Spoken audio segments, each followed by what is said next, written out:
শীতকালে এই শীতল আবহাওয়ার জন্য অনেকেরই এই ঋতু খুব পছন্দের। শীতকালে অন্যান্য রোগের যেমন প্রকোপ বাড়ে, তেমনি দাঁতের সমস্যাও বেড়ে চলে।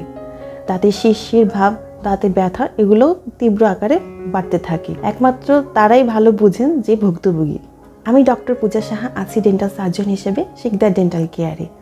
আজকে আমরা আলোচনা করব শীতকালে দাঁতের শিরশির ভাব বা দাঁতের সমস্যা কেন বেড়ে ওঠে এবং শীতকালে দাঁতের সমস্যা হলে আমরা কি করব।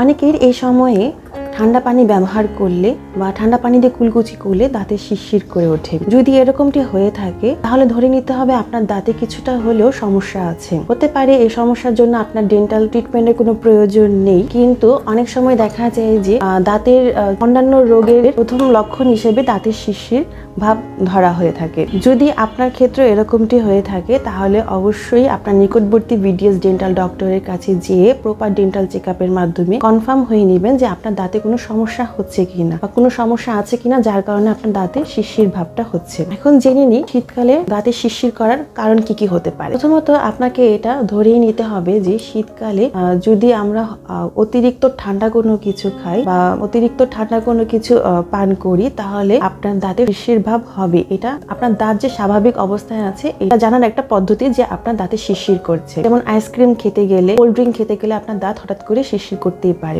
কেন হয় এটা যদি জানতে চান তাহলে বলে থাকি। তাহলে বাইরের পরিবেশ যতই ঠান্ডা থাকুক না কেন আমাদের মুখের ভিতরে সবসময় তাপমাত্রা 98.4 ডিগ্রি ফারেনহাইট থাকে। আইসক্রিম বা কোল্ড ড্রিঙ্ক খান তাহলে হঠাৎ করে যে আপনার মুখের ভিতরে যে তাপমাত্রাটা চেঞ্জ হচ্ছে এর কারণে আপনার দাঁত সেটা নিতে না পেরে শিরশির করে ওঠে।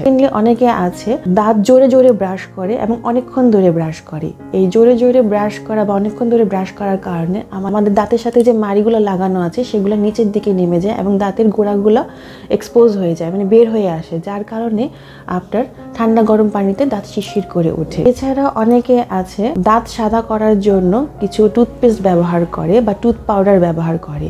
এসব কারণেও অনেক ক্ষেত্রে দাঁত শিরশিরের ভাব বেড়ে যেতে পারে।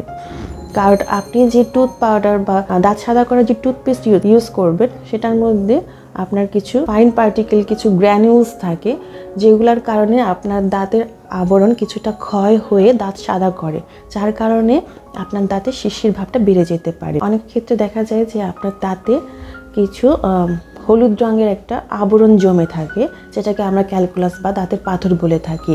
এছাড়া দুই দাঁতের মাঝে আপনার মাংস জাতীয় খাবার যদি আটকে থাকে এবং অনেকে আছে এই মাংস জাতীয় খাবার বের করার জন্য টুথপিক ইউজ করে খাবারটা বের করার চেষ্টা করে, যার কারণে দেখা যায় দুই দাঁতের মাঝখানে পকেটের মতো হয়ে থাকে।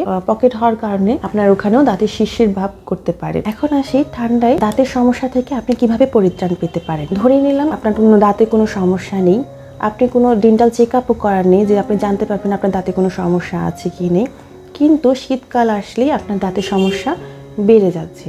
তাহলে আপনি কি করবেন সেটা জানার জন্য আমাদের সাথে থাকুন। আপনি প্রথমত যেটি করবেন সেটা হচ্ছে আপনি কখনোই শক্ত ব্রাশ ইউজ করবেন। আপনি যদি শক্ত ব্রাশ ইউজ করেও থাকেন সেটা আপনি এখনই চেঞ্জ করে ফেলুন, নরম ব্রিসেল জাতীয় ব্রাশ ইউজ করবেন। জোরে জোরে ব্রাশ করা যাবে, যতটুকু প্রেশার না দিলে না ঠিক ততটুকু প্রেশার দিয়ে আপনি দাঁত ব্রাশ করবেন। অনেকক্ষণ ধরে ব্রাশ করবেন না, 2 মিনিট সময় ধরে ব্রাশ করবেন, কিন্তু এর বেশি ব্রাশ করা যাবে না। যদি আপনি কোনো ধরনের দাঁত সাদা করা টুথপেস্ট ইউজ করে থাকেন সেটি অবশ্যই আপনি ব্যবহার বন্ধ করতে হবে। যতটুকু পারেন এটা এড়িয়ে চলার চেষ্টা করবেন। তাছাড়া অনেক ক্ষেত্রে দেখা যায় টুথপেস্টে অ্যালুমিনিয়াম অক্সাইড বা ক্যালসিয়াম পাইরোফসফেট ইনগ্রিডিয়েন্টস থাকে যেগুলো আমাদের দাঁতের জন্য ক্ষতিকর। চেষ্টা করবেন টুথপেস্টের মোড়কে এরকম ইনগ্রিডিয়েন্টস লেখা আছে কিনা ওটা দেখে আপনি টুথপেস্ট এড়িয়ে চলার চেষ্টা করবেন। সংবেদনশীল বা সেন্সিটিভ দাঁতের জন্য কিছু টুথপেস্ট বাজারে এসেছে, সেই টুথপেস্টগুলো আপনি দাঁতের শিরশির সমস্যা সমাধানের জন্য ব্যবহার করতে পারেন। ব্রাশ করার সময় অবশ্যই চেষ্টা করবেন ঘুরিয়ে ঘুরিয়ে ব্রাশ করার, যাতে হচ্ছে আপনার দাঁত এবং মাড়ি দুটো প্রপারলি আপনার ক্লিন হতে পারে। এভাবে ঠিক সার্কুলার মোশনে আপনি ঘুরিয়ে ঘুরিয়ে ব্রাশ করবেন, উপর নিচ করেও না, সামনে পিছনেও না। এতে হয় কি আপনার দাঁতের গোড়াগুলো ক্ষয় হওয়ার সম্ভাবনা বেশি থাকে। যাদের ঘুমের মধ্যে দাঁত ঘষার অভ্যাস থাকে তাদেরকে বলবো আপনি মাউথ গার্ড ইউজ করবেন। তাহলে হচ্ছে আপনি দাঁতে দাঁত ঘষা লাগলে আপনার দাঁতের ক্ষয় হওয়ার কোনো চান্স থাকে না। যারা দুই দাঁতের মাঝখানে খাবার আটকে যাওয়ার কারণে টুথপিক ব্যবহার করে থাকেন, তাদেরকে বলবো টুথপিক ব্যবহার না করে ডেন্টাল ফ্লস ইউজ করবেন।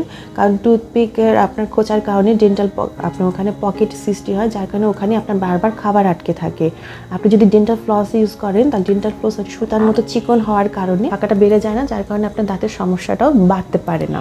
দাঁতের শিরশির ভাব বাড়ায় এরকম খাবার থেকে দূরে থাকতে হবে, যেমন ভিনেগারে চুবানো ফল, আইসক্রিম, কোল্ড ড্রিঙ্কস, এসব খাবার থেকে আপনাকে দূরে থাকতে হবে। এছাড়া শীতকালে ঠান্ডা বাতাস মুখে লেগে যদি দাঁতের শিরশির ভাব বেড়ে যায়, তাহলে আপনি মাস্ক বা স্কার্ফ বা মাফলার ইউজ করতে পারেন, যাতে মুখে বাতাস ঢুকতে না পারে। এইসব লাইফস্টাইল চেঞ্জ করার পরও যদি আপনার দাঁতের শিরশির ভাব না যেয়ে থাকে, তাহলে ধরে নিতে হবে আপনার দাঁতের সমস্যা আছে, এবং যেটা আপনার বিডিএস ডিগ্রি ডেন্টাল ডক্টরের কাছে গেলেই আপনার সমাধান হওয়া সম্ভব।